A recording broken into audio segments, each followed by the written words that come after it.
কেমন আছো সবাই? রিমিস ডেইলি লাইফে সকলকে স্বাগত জানিয়ে আজকের ভিডিও এখানেই শুরু করছি। আজকে শাশুড়ি মা আর তোমাদের দাদার জন্য কুচকাচ কিছু নাস্তা বানাবো, তাই আগে থেকে কিছু কাজ এগিয়ে রাখছি। তোমরা জানো তো, একটু মুচমুচে খেতে হলে একটু সময় নিয়ে আটা মাখলে ভালো, এই আর কি। আমি এখানে পরিমাণ মতো আটা, লবণ, চিনি, তেল দিয়ে আটা ময়ান করে রাখবো। এরপর কুসুম গরম পানি দিয়ে আটা খুব ভালো করে মাখবো। তোমরা দেখে নাও তাহলে আমি কিভাবে আটার ময়ান রেডি করছি।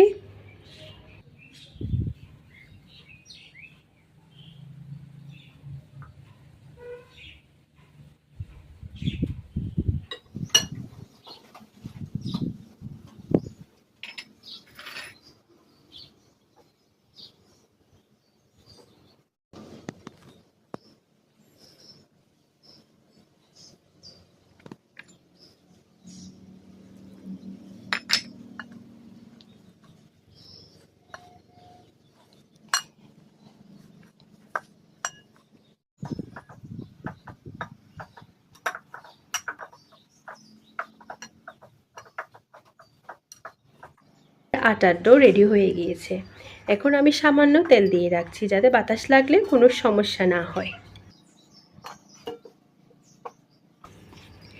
এরপর আমি রান্নাঘরটা পরিষ্কার করে রাখছি, নাস্তা তো বিকেলবেলা বানাবো।